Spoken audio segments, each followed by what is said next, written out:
Teacher. जय हिंद बच्चों। देखिए आज हम लोग 8th चैप्टर पढ़ेंगे इलेक्ट्रोमैग्नेटिक वेव्स। तो इलेक्ट्रोमैग्नेटिक वेव्स क्या होता है? जब किसी सर्किट में एसी करंट बहुत हाई फ्रीक्वेंसी से वेरी करती है तो उसके सराउंडिंग में magnetic field as well as electric field produce हो जाता है। और जो मैग्नेटिक फील्ड और इलेक्ट्रिक फील्ड प्रोड्यूस होता है वो दोनों म्यूचुअली परपेंडिकुलर होता है, दोनों एक दूसरे पर परपेंडिकुलर होता है। इसका डायग्राम अगर आप बनाएंगे तो ऐसा कुछ बनेगा, ऐसा। अगर कोई एक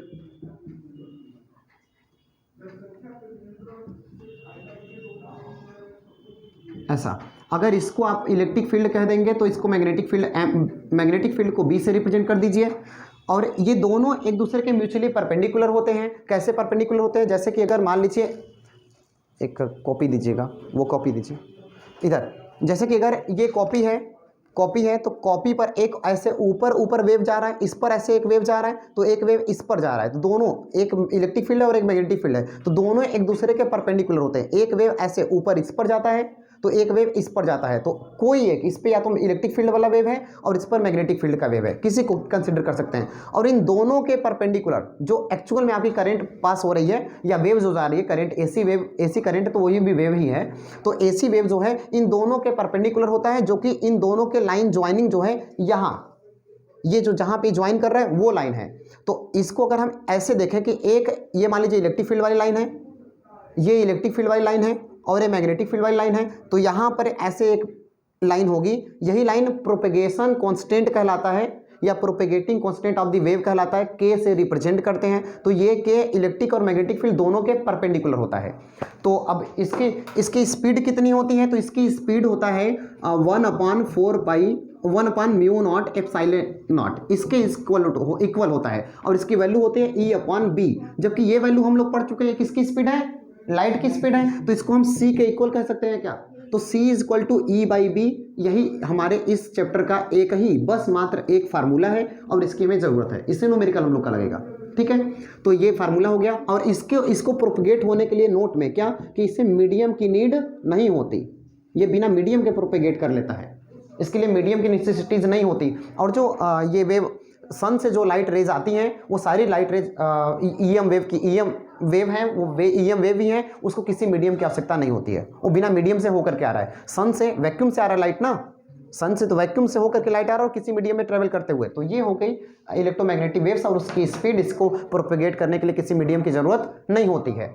अब आगे देखिए, हम आ जाते हैं इस पर इलेक्ट्रोमैग्नेटिक स्पेक्ट्रम पर। देखिए बेटा, ये अब हम पढ़ेंगे इलेक्ट्रोमैग्नेटिक वेव। तो इलेक्ट्रोमैग्नेटिक स्पेक्ट्रम क्या होता है आप लोग को पता है? Group or bundle of rays is called the spectrum. तो यहाँ पे 7, ये हमें विबग्योर का वो वाला स्पेक्ट्रम नहीं पढ़ना है लाइट का, इसमें हमें इलेक्ट्रोमैग्नेटिक वेव्स का स्पेक्ट्रम पढ़ना है। और ये 7 होते हैं, कौन कौन होता है? एक होता है गामा रे और एक गामा रेज, और एक होता है एक्सरे के बाद कौन होता है? यूवी रे, और सबसे ज़्यादा एनर्जी गामा की, उससे कम एक्सरे की, उससे कम यूवी लाइट की। उसके बाद विजिबल लाइट जो हम आप देख पाते हैं वो लाइट है। और उसके बाद कौन है? उसके बाद है IR इंफ्रारेड है। और उसके बाद कौन है? माइक्रोवेव रीजन की लाइट है। और उसके बाद लास्ट का है रेडियो वेव। ठीक है, तो हम ये देखें कि इसकी फ्रीक्वेंसी क्या होती है और इसकी वेवलेंथ कितना होता है, इसका यूज क्या है। ठीक है, तो ये फ्रीक्वेंसी आपको याद करना पड़ेगा, 3 4 इसमें 4 5 जो है बहुत इंपॉर्टेंट है। इसका पेपर में कभी MCQ में पूछ देता है, कंपटीशन में भी पूछ देता है कि कौन सा किसका फ्रीक्वेंसी कितना होता है। ठीक है, तो बस देखें यहाँ पर, तो गामा रेज सबसे पहले मैंने बता दिया, गामा रेज की पेनिट्रेशन पावर बहुत हाई होती है। ये अपने रास्ते में पड़ने वाले सारे जितने भी ऑब्जेक्ट्स हैं उसको ये पेनिट्रेट करके आर पार चला जाता है। अगर मैं यहाँ पे हाथ रखूँ तो यहाँ पे डार्क आ रहा है ना, पीछे लाइट यहाँ पे नहीं पहुँच रही है ना, लेकिन अगर गामा रेज ये लाइट होती तो मेरे हाथ के उस पार भी लाइट पहुँचती। 30 mm मोटी लोहे के चादर को भी, सीट को भी ये आर पार पेनिट्रेट करके चला जाता है। सोचिए तो ह्यूमन बॉडी के लिए कितना हार्मफुल होगा, तुम्हारी बॉडी के लिए बहुत हार्मफुल होता है। और अगर कहें एक्सरे, तो इसके बाद सेकंड जो है एक्सरे है, उसकी भी पेनिट्रेशन पावर बहुत हाई होती है, उसकी फ्रीक्वेंसी ज़्यादा होती है, और उसका जिसकी फ्रीक्वेंसी ज़्यादा उसका वेवलेंथ कम। क्यों? क्योंकि फ्रीक्वेंसी इक्वल टू क्या होता है? फ्रीक्वेंसी देखिए, स्पीड यहाँ से, हाँ, वेलोसिटी इक्वल टू आप डिस्प्लेसमेंट लैम्डा इंटू फ्रीक्वेंसी। तो फ्रीक्वेंसी इक्वल टू होता है लैम्डा अपॉन में वेलोसिटी, जिसकी वेलोसिटी ज़्यादा उसकी फ्रीक्वेंसी, एक मिनट कहाँ है, lambda F equal to lambda by V आएगा ना, लेमडा बाई भी, ठीक है। इसकी फ्रीक्वेंसी लेमडा जो है वेवलेंथ है, लेमडा वेवलेंथ है, तो F इजकल टू आएगा V upon lambda, F equal to आएगा V अपॉन लेमडा। जिसकी फ्रीक्वेंसी ज़्यादा उसका वेवलेंथ कम। इसका मतलब कि अगर ये देखिए जल्दी जल्दी ऐसे करेगा तो वाइब्रेट करते हुए जाएगा तो ये वेवलेंथ है, अगर धीरे धीरे जाएगा तो बताइए अब कौन वेवलेंथ ज़्यादा है? जब धीरे धीरे जा रहा है तो यानी कि जब उसकी एनर्जी कम होगी तो उसका वेवलेंथ ज़्यादा होगा, तो वेवलेंथ ज़्यादा होगा। और जिसकी यहाँ पर भी आप कंपेयर कर सकते हैं, देखिए वेवलेंथ, इसका वेवलेंथ ये सबसे कम होगा, किसका? फ्रीक्वेंसी रेंज किसके वाले का? एक गामा रेंज का, क्योंकि इसकी एनर्जी सबसे ज़्यादा होती है। तो जिसकी एनर्जी जितना ज़्यादा उसकी फ्रीक्वेंसी उतना है, जिसकी हाँ फ्रीक्वेंसी ज़्यादा है तो एनर्जी भी ज़्यादा है, और जिसकी एनर्जी ज़्यादा है या फ्रीक्वेंसी ज़्यादा है उसका वेवलेंथ कम।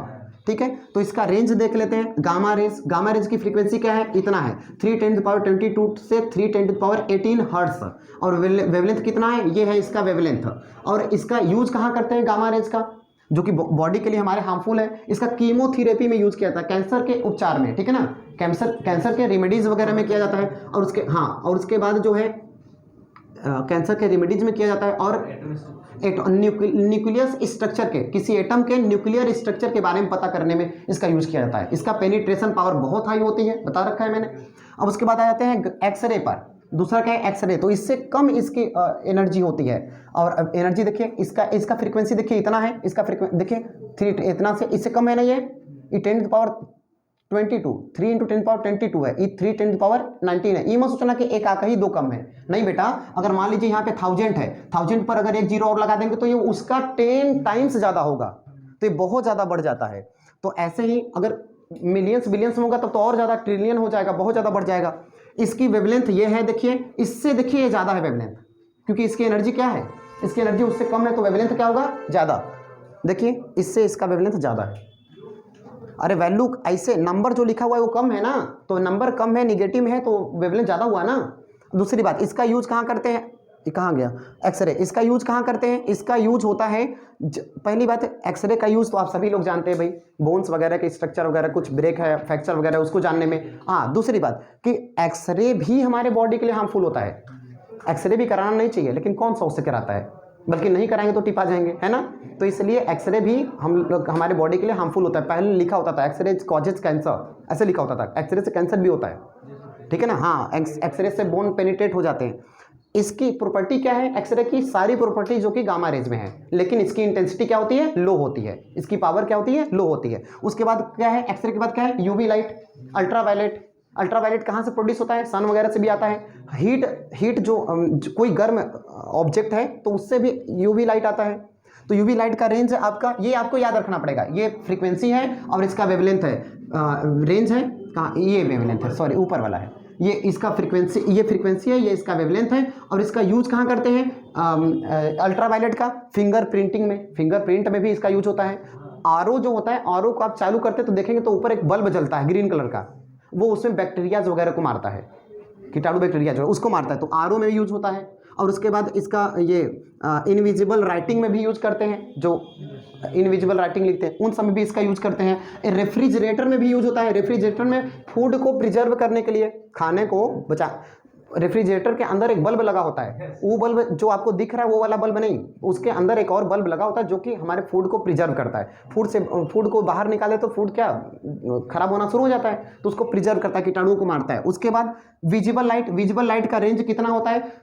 बुक में कहीं 4000 से 8000 एंगस्ट्रॉम लिखा, ये रेंज फ्रीक्वेंसी ये लिखा है, वेवलेंथ लिखा है, लेकिन वो आप लोग 3900 से 7800, 3900 से 7800 तक, ये भी चाहे आप मानिए एंगस्ट्रॉम, चाहे इसको 4000 से 8000 मानिए, दोनों सही है, ठीक है ना, बहुत ज़्यादा अंतर नहीं है। तो ये विजिबल लाइट का यूज क्या है आपको पता ही है, visible to see the objects clearly, objects को क्लियर देखने के लिए। और कहाँ से प्रोड्यूस होता है आपको पता है, बल्ब, लैंप, ये सब, ठीक है ना, कैंडल्स, इन सब से। अब सुनिए बस 1 मिनट का, मैं हमको बोल दूँ बस 2 मिनट, 1 मिनट। इधर विजिबल आपको पता हो गया। आई आर क्या है? विजिबल के बाद आई आर रीजन, इसका फ्रीक्वेंसी आप यहाँ से याद करेंगे, ये इसका है वेवलेंथ। इसका यूज कहाँ करते हैं? जब वार वगैरह होता है, युद्ध वगैरह होता है, तो क्लाउड्स के आर पार देखने में इसका आई आर का यूज करते हैं। रडार वगैरह में आई आर यूज होता है, आई आर रीजन का, ठीक है, ये यूज होता है वहाँ पर रडार वगैरह में। और कहाँ है? और इसका जो है कोहरे वगैरह के आर पार देखने में इसका यूज होता है। नर्सरी के जो प्लांट्स होते हैं उनको उनके हीट प्रोड्यूस करने के लिए भी इसका यूज होता है। देखिए माइक्रोवेव क्या है, माइक्रोवेव में, माइक्रोवेव का आपको पता है, माइक्रोवेव का ये यूज करते हैं हम लोग, माइक्रोवेव ओवन आता है, माइक्रोवेव ओवन फूड वगैरह प्रिपेयर करते हैं सब, टीवी वगैरह में भी इसका यूज करते हैं, टीवी के कम्युनिकेशन में थोड़ा इसका यूज होता है, ठीक है ना। तो अब ये लास्ट का रेडियो वेव, अब रेडियो वेव तो आप सभी लोग जानते हैं, रेडियो तरंगे फ्रीक्वेंसी जो हम लोग रेडियो, हाँ रेडियो सिग्नल्स जो होते हैं इसका यूज करते हैं, सीधी सी बात कम्युनिकेशन के लिए, मैसेज को एक जगह से दूसरे जगह भेजने के लिए, सही है क्या। अब इसकी फ्रीक्वेंसी रेंज आप याद कर लेंगे और वेवलेंथ याद कर लेंगे। इसका यूज कहाँ करते हैं, रडार में यूज करते हैं, ये कहाँ है, एक मिनट, नहीं ये रेडियो में यूज करते हैं कम्युनिकेशन के लिए, ठीक है ना, कॉमर्शियल पर्पज के लिए इन सब पे यूज करते हैं। तो ये आपका रहा, और ये फ्रीक्वेंसी वगैरह आप याद कर लेंगे कि इसकी रेंज क्या है और इसका वेवलेंथ क्या है, इसका यूज क्या है, समझ में आया क्या, ठीक है। चलिए, थैंक्स फॉर वॉचिंग।